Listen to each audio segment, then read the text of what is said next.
Getting into the guitar solo there.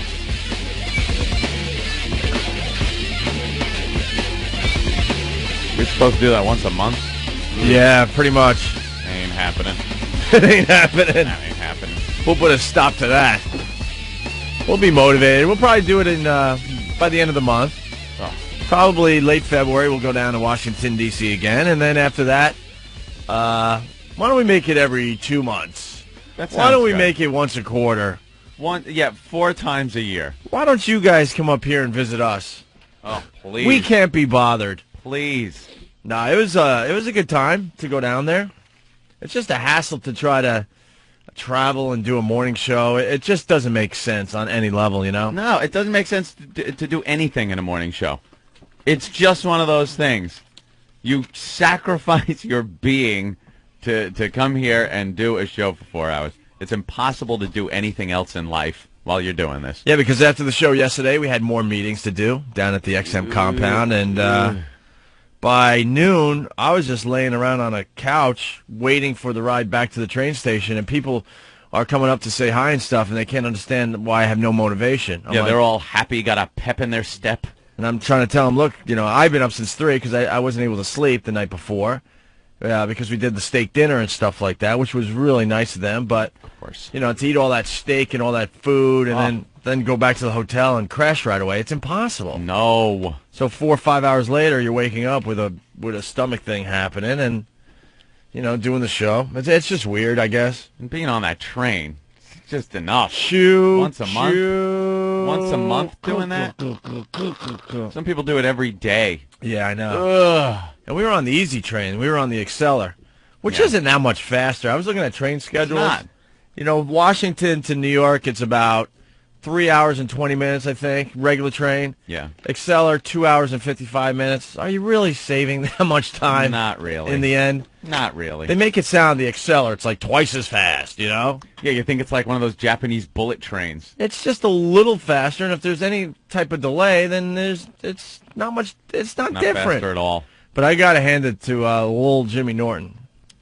First of all, he was farting, and he thought that was really funny. On the train. Well, there was a couple things that happened. The last one, he farted so bad, and I'm laying there, kind of all crunched up and reading email off my Trio and just hanging out, just trying to, kill time. I was playing solitaire. You guys probably saw me doing that for hours. Yeah, hours on end.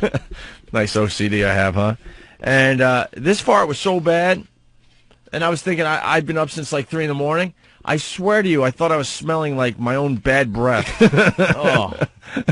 And then realized, thank God that's not me. And then I'm like, oh, that's right. He's sitting right behind me.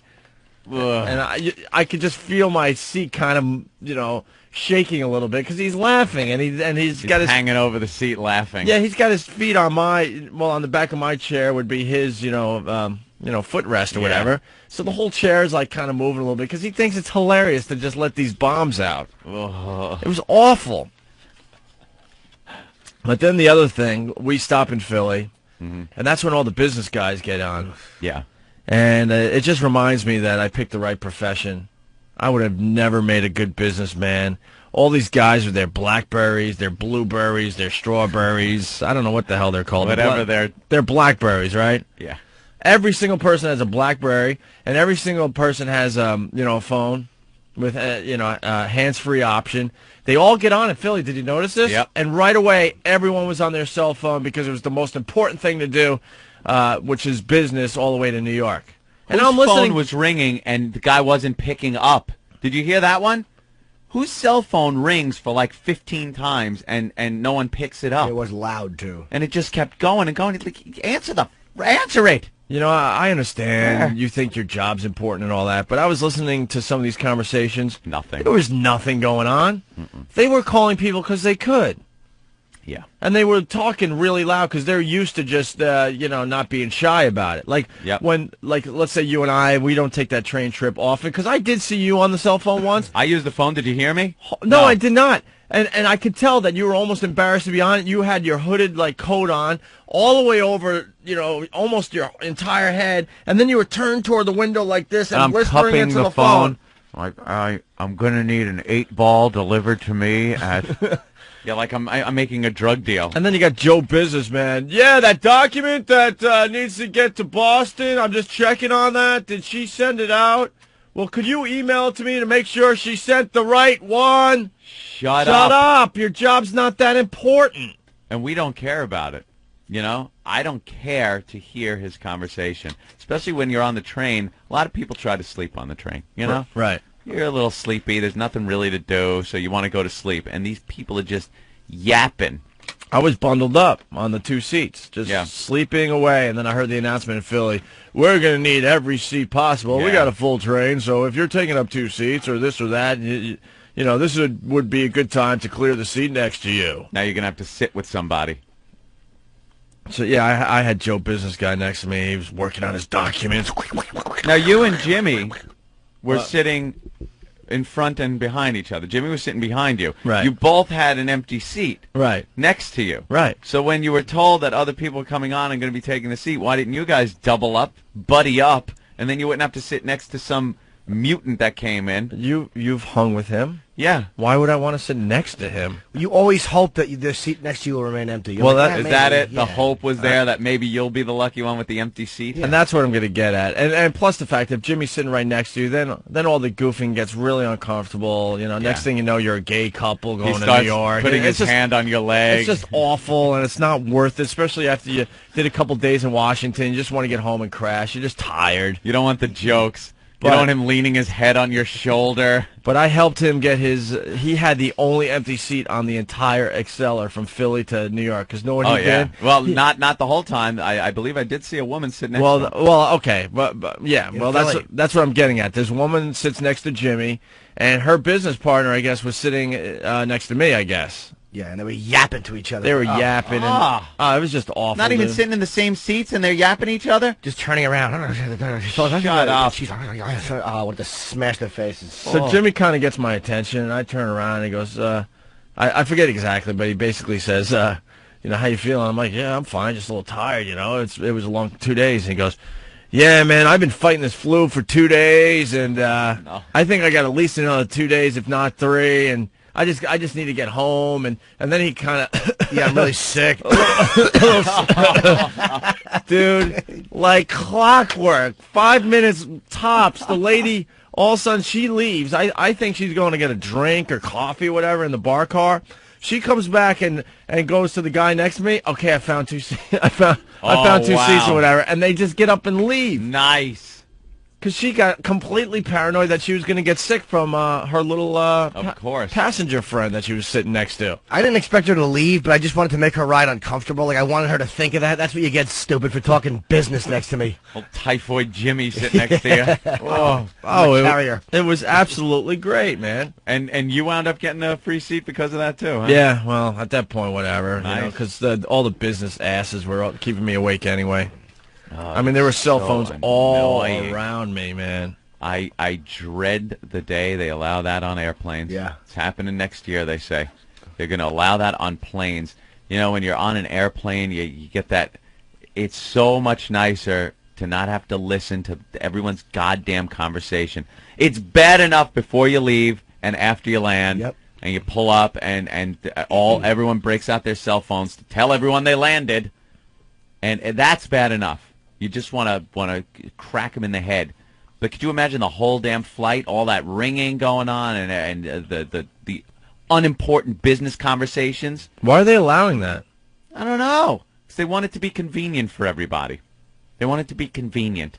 Look, you could use your cell phone on our airline. Please help us pay for the $50 a barrel fuel that's going on. That's what it is. Right, well. They want to make everybody happy, so they fly the airline more.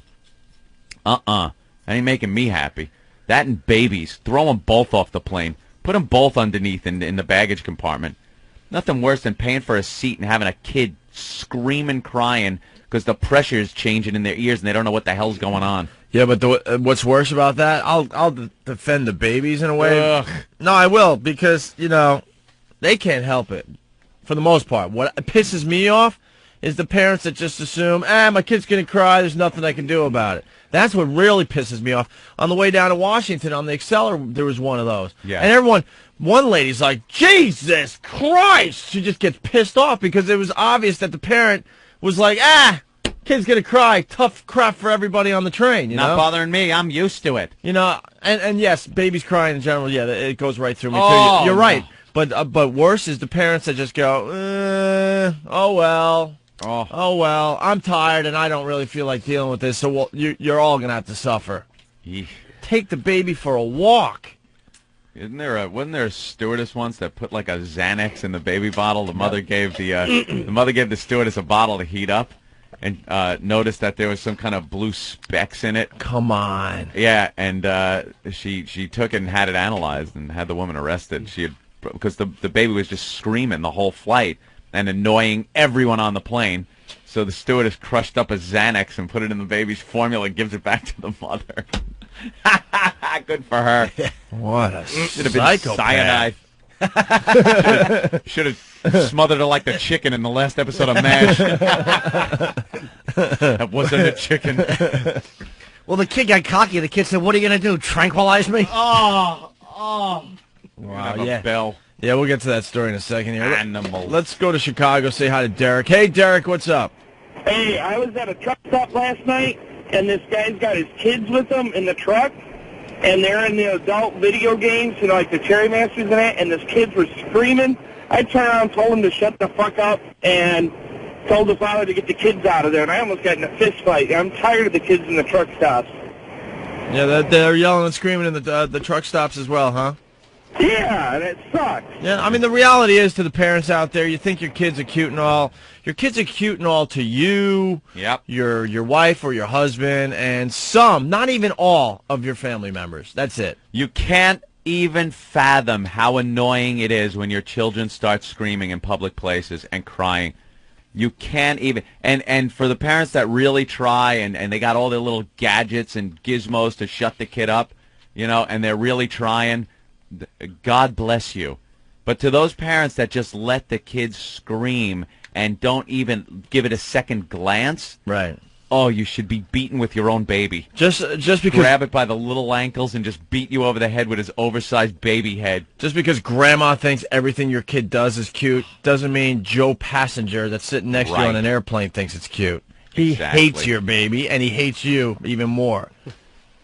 The only reason a baby should travel if it's hooking up with a heart transplant somewhere. That's it. There's no other reason a baby should be on any type of public transportation. Stick him in the car seat on your SUV and drive wherever you're going. All right. Alone. Anthony, it's a very big day today. Yes, it is.